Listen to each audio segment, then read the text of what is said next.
Baik, Assalamualaikum warahmatullahi wabarakatuh. Perkenalkan, nama saya Riza Putra, NIM 19120164, kelas C, Prodi IE1. Kali ini saya akan menjelaskan studi kasus saya, yaitu implementasi algoritma DFS pada permainan Sudoku dengan backtracking.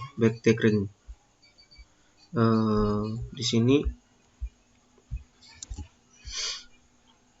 ini judul saya, yaitu implementasi algoritma DFS pada permainan Sudoku dengan backtracking. Penjelasannya, di sini saya menggunakan metode DFS.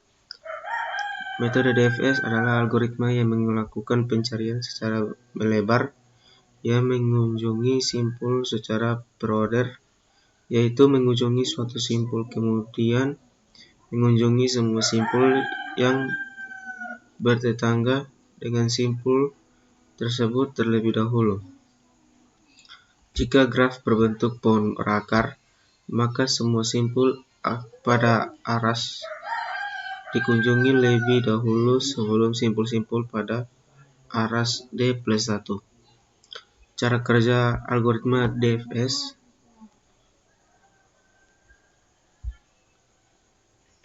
Yang pertama, memasukkan simpul ujung ke dalam antrian. Yang kedua, ambil simpul dari awal antrian, lalu cek apakah simpul merupakan solusi. Jika simpul merupakan solusi, pencarian selesai dan hasilnya dikembalikan. Jika simpul bukan solusi, masukkan seluruh simpul yang bertetangga dengan simpul tersebut. Jika antrian kosong dan setiap simpul sudah dicek, pencarian selesai dan mengembalikan hasil solusi tidak ditemukan. Ulangi pencarian dari langkah kedua. Untuk flowchartnya sendiri, di sini yang pertama start, lalu solve. Yang ketiga my find sama dengan find empty.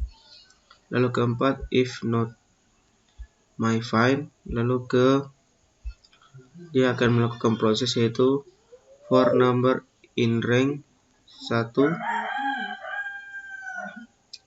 Nah, setelah itu dia dari if not find dia bisa ke board row column sama dengan 0. Lalu dia akan muncul ke proses yang ini. Setelah itu if solve dan end.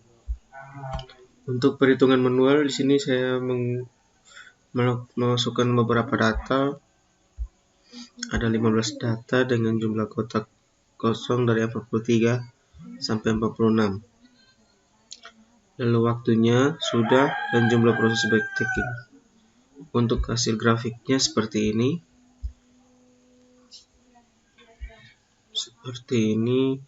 Jumlah kotak kosong pada setiap penguji diatur mulai dari 43 sampai 46 kotak kosong. Pada pengujian ini, dua parameter yang diuji, yaitu waktu penyelesaian puzzle dan 1 mikrosekund, dan jumlah proses backtracking melihat hasil pengujian.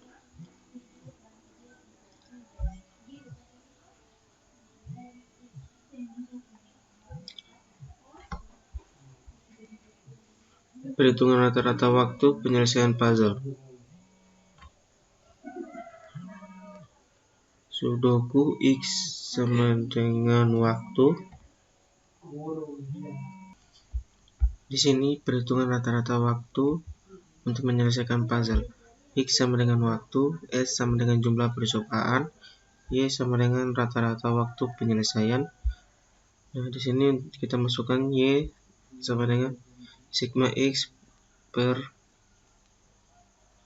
S sama dengan 26,23,395 dibagi dengan 10 sama dengan 163.962 meter per sekund.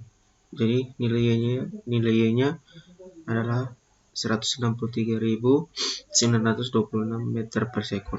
Gambar ini merupakan grafik yang menunjukkan statistik waktu yang dibutuhkan oleh program untuk menyelesaikan puzzle Sudoku dan dari penguji yang dilakukan pada penelitian ini. Parameter waktu pada penguji ini menggunakan satuan mikrosekon. Hal tersebut dilakukan untuk melihat secara detail perbedaan waktu antara penguji dengan kotak kosong dan angka yang berbeda dari gambar grafik pengujian ke-9 dan pengujian ke-13 memiliki waktu penyelesaian yang menonjol daripada yang lain. Hal ini dapat terjadi disebabkan oleh tingkat kesulitan yang lebih tinggi daripada yang lain. Semakin sulit puzzle Sudoku yang diuji coba, maka akan semakin banyak proses backtracking yang dilakukan, dan hal itu berbanding lurus dengan semakin banyaknya waktu yang diperlukan. Jika rata-rata algoritma backtracking pada program Sudoku solving ini menghabiskan waktu 163.962 mikrosekon untuk menyelesaikan puzzle Sudoku, hal tersebut menunjukkan bahwa penggunaan algoritma backtracking pada penyelesaian puzzle Sudoku dan mengefisiensikan waktu pengerjaan dibandingkan dengan mengerjakan puzzle Sudoku secara manual. Perhitungan rata-rata jumlah proses backtracking. Ini X adalah jumlah proses backtracking, S adalah jumlah pengujian, Y adalah rata-rata jumlah proses backtracking. Y sama dengan sigma X per S, yaitu 25.938 dibagi dengan 10, yaitu 1621. Untuk di sini, untuk program pada MATLAB-nya seperti ini, kita deklarasi integernya, algoritmanya write dikunjungi V for tiap simpul W yang bertetangga dengan simpul V, if not dikunjungi dengan W, dan dfs. Di sini dfs kita menggunakan metode dfs, lalu nif dan n4. Maka hasil MATLAB-nya seperti ini. Baik, sekian dari saya video penjelasan penelitian pada metode saya. Sekian dan terima kasih.